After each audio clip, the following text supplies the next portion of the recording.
Detroit. Rutgers basketball falling to Penn State 80-72 on Monday night in Happy Valley.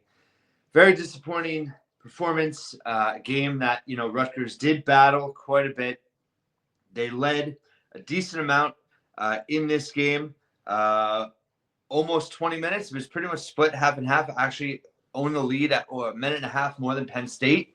You had the feeling, they came out strong. They had a 9-2 edge early in the game. Dylan Harper looking really strong. And then several things happened. Rutgers did not take care of the basketball. Talked about that in the preview being key. Penn State, one of the elite teams of forcing turnovers in the country. Rutgers 12 first half turnovers on 33 possessions. 36% of their possessions ended up in turnovers. Penn State scored 13 points in the first half off of turnovers. That was a huge factor. Penn State only was up 2 at the half. Rutgers could have really had a comfortable lead at the half if they had been more strong with the ball, taken care of the basketball. Dylan Harper definitely, doing something to his ankle, turning his ankle in the first half, and he really wasn't the same the rest of the game. You could call it an excuse, you could call it bad luck, call it whatever it was, but it was clear in that second half he was not himself. You could see the body language, you could see it on his face, you could see how passive he was. Down the stretch, I thought Mike Rhodes, I hate to say, outcoached Steve Peichel in this game. When Rutgers was up 53-50, they switched to a zone. It really screwed Rutgers up. And Dylan Harper really just was taken out of the game even more so at that point. And just his inability to get downhill, or his lack of confidence in trying to get downhill, whatever it may have been, he really struggled in this game. And it's tough to watch because, he cares so much. He tries so hard. He's played so brilliantly for this team. He went through that flu bout. I mean, I still don't think the 2 prior games in which he played well, he did not play his best, and he still not 100% from the flu. And then tonight he tweaks that ankle. He started out really hot. So it's a big concern. He was just 7 points, 3-11 from the floor, 4 rebounds, 3 assists, 2 turnovers, 32 minutes. He gutted it out. But I think Penn State realized that he wasn't right in that second half. And, we're not I think, baited by him as a decoy in that second half, in which I think they kind of tried to make it. So, listen, Ace Bailey, fantastic performance on offense perspective. 13 of 15 from the floor, 4 of 5 from the floor. 4 of 5 from 3-point range. He had 7 rebounds in this game. What was he from the foul line? Ace overall. It didn't go to the foul line, surprisingly. 7 points. But he fouled out, and he had those 2 technical fouls in this game that were killers. And I thought, he plays with passion. He obviously cares. Ace Baldwin completely baited him on that last foul. They were jawing at each other in the foul line prior to Ace with that tremendous dunk, and then, extended the arm, pushed Ace down, got called for that 5th foul. The tech on the ridiculous baseline dunk, and he was jawing at Niederhauser, got called for the tech there. It's just, listen, it's hard. He plays with passion, but those 2 technicals killed him in this game, and really stole momentum. That second dunk, they were down 3. They were down 10 with 4 to go. They cut it to 2. Then it was 3, and then Ace got that tech, and it was kind of all she wrote at that point, with a minute and a half to go. Really hurt them. So, he's certainly, I love the way he's played the last 3 games. His shot selection is so much better. He's playing with more enthusiasm. He's showing his passion out there. Defensively, I mean, he wasn't great tonight. He was really good, I thought, the 2 prior games. But, he's a much more complete player. He's certainly giving this team everything he's got, and he's playing very hard. And it wasn't enough tonight. I mean, him and Ace and Dylan averaged 39 together. They got 37, but Dylan, if he comes anywhere close to his average tonight, I think Rutgers wins this game pretty comfortably. The other thing is 3-point defense was terrible. Penn State was just absolutely killing them. I talked about before the game. They're not a great 3-point shooting team, just 34%. Obviously, in terms of Hicks, he's a tremendous 3-point shooter with 6 of 10 at the rack earlier this season, just 2 of 6 tonight. Outside of him, I mean, they were 8 of 15 Baldwin had a huge game for them, 22 points. He was just 6 of 16 from the floor. He worked for it, but 3 of 7 from three. DeLeon, who had a big game at the rack, also had a big game tonight. 4 of 4 from three. Had 3 big ones early to set the tone for Penn State. And also Dunn was 2 of 2. And Hicks was 2 of 2. Guys that don't, shoot threes very efficiently were efficient tonight. So 10 and 21 from 3 is going to kill you. 17 overall turnovers. I thought also Mike Rose, Penn State intentionally did not crash the offensive glass. You saw how they made Nebraska UCLA pay. And in this game, Penn State just 4 offensive boards. Rutgers won the glass battle plus 12. They were plus 6 on the offensive glass. They were plus 5 on a second chance points. They were plus 8 points in the paint. But Penn State did not allow Rutgers to get out in transition the way that they were able to in prior games. And that was a big part of just not crashing the glass and getting back on D, forcing Rutgers to run their sets. And when you don't have Dylan Harper's ability to get downhill, that just played into it. And I think Penn State was very on top of that change in the game. And I think it really shifted things in this game for Rutgers and Penn State. And overall points up for turnovers, it was even at 17-17. Rutgers did force 13 turnovers for Penn State. Rutgers had just 5 second-half turnovers, which is better. But that 12 turnovers in the first half was just absolute killer. And that's been a killer for them in a lot of games this year. They were lucky they're only down 2 in this game. And that's my point.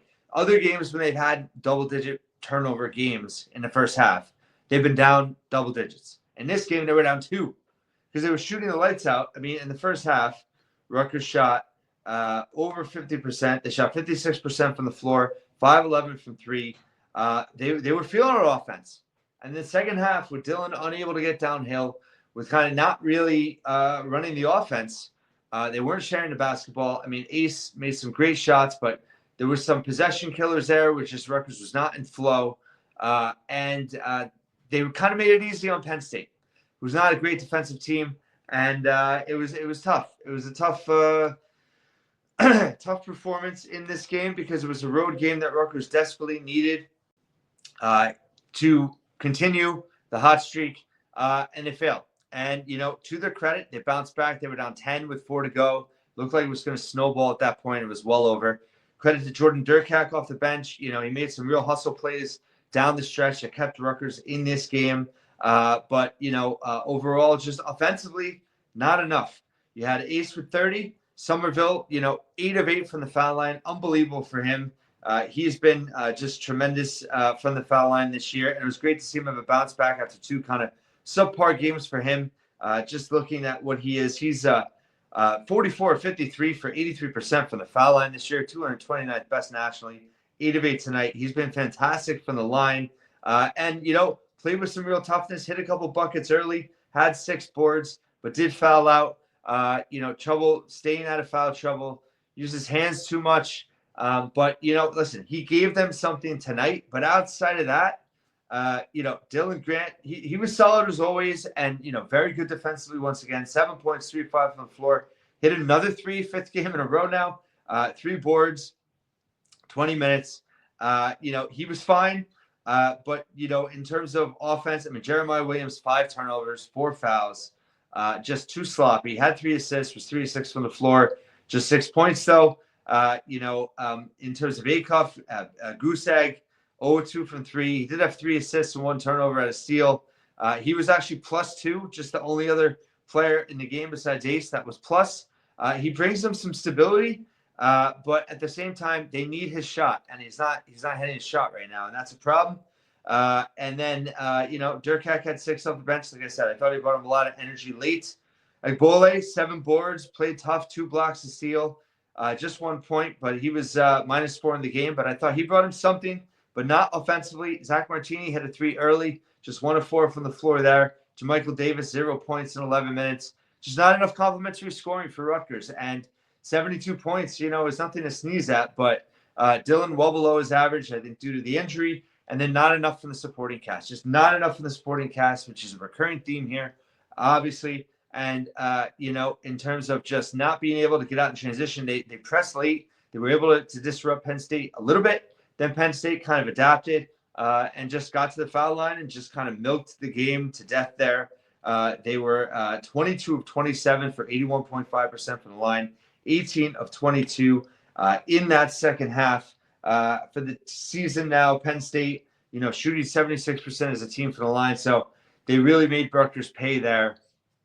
And that was a big difference in the game as well. Rutgers was good from the line. They were 11 of 14, but I said, don't expect the kind of swing that they had at the rack in terms of free throw margin, and it swung right back the other way in this game. But 11-14, obviously 8 of 8 from Ace, 2 from Durkak. 3-point wise, they were 5 of 11 in the first half, just 2 of 10 in the second half. Ace was 4 of 5. Everybody else, 3 of 16. So on the road, if you don't defend the 3-point line, if you can't take care of the basketball, if you can't share the basketball in a way in which you get complementary scoring, it's going to be tough to win. And despite it all, Rutgers was pretty close. And again, if Dylan was Dylan, I think they win this game. But they didn't. It's a bad loss just in the sense of it, in terms of an isolated game. It's not, it wasn't terrible. But in terms of where they're at right now in their season, they're 10-9, they're 3-5 in Big Ten play. So many tough road games ahead. They still have Oregon and Michigan, Purdue. It's one you kind of needed to have, and they didn't get it. Now, that being said, you go to the Garden on Saturday. Michigan State, number 8 nationally, 7-0 in the Big Ten. You have a real chance to make a statement, national television, CBS, and get a signature win on the season. This was a Q1 road loss tonight. It'll be a Q1 home game at the Garden. Again, Madison Square Garden is a true home game for Rutgers. They're running all the services and everything. It's a home game that they requested to have at the Garden for Dylan and Ace and Rutgers to showcase. They certainly are not coming in with a record that we hope they would, but they're still breathing. They're still breathing. And if they can get a W on Saturday, and you go to the road, Northwestern, back-to-back teams that don't shoot the rock particularly well, and you can start to fight your way back into it, right? So it's like, every loss is a step back at this point, and you need 2 or 3 steps forward if you're going to come anywhere close to where you need to be in March to get to that big dance. Obviously, it's looking far away at this point, but tonight would have gone a long way.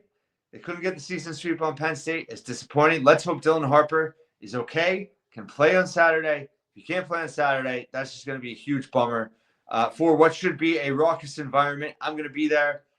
Can't wait. And, I think it could be a real special moment in the season for this team and maybe a galvanizing moment to go on a crazy run here. You have Illinois and Michigan coming up at the rack after Northwestern.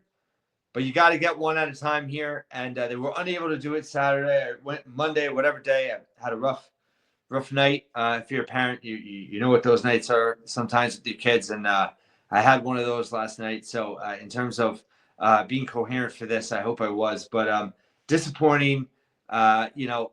This team just showed signs and then fell apart, gave up that 11-0 run of 53-50. That zone really bothered them. Clawed their way back into it and then fell short in the end. Have to respond on Saturday at the Garden. Have to start responding on the road again at Northwestern the week after. They have a puncher's chance. But certainly every loss is that much more damaging now in terms of their postseason hopes for March Madness because of the start they got off to. Certainly some bad luck in terms of what this team has dealt with in terms of injuries, in terms of timing, certainly factors, but health has been a problem. Dylan tonight, I guess Steve Peichel, I'm just seeing now, said in the post game, Igbole couldn't go back in. He was banged up. I'm not quite sure the injury there, how significant it is. But this team is just, I've said it before, it's like whenever they start to look like they're figuring it out and things are aligning, they go off skew. And it's like they just can't stay on track for a long enough period of time to really do damage. And it's frustrating overall. And Rutgers now 10-9, 3-5 overall. I will be back with more hoops this week. I'll have some other podcasts as well. We'll talk about the Pat Hobbs thing. Someone got, called me out for brushing off the Pat Hobbs. Listen, it was a holiday weekend. I had my hands full. We'll talk about the Pat Hobbs thing in terms of the report with gymnastics and all that. I'll get to an episode this week, I promise. I take it as a compliment. I appreciate people even give a shit what I say. I don't know. This was a tough one. I'm, exhausted, but also just this was a disheartening loss. Not necessarily in how Rutgers played specifically in this game, but what every loss means right now to the context of the season. Thank you so much for watching and listening once again here at the Scarlet Faithful podcast.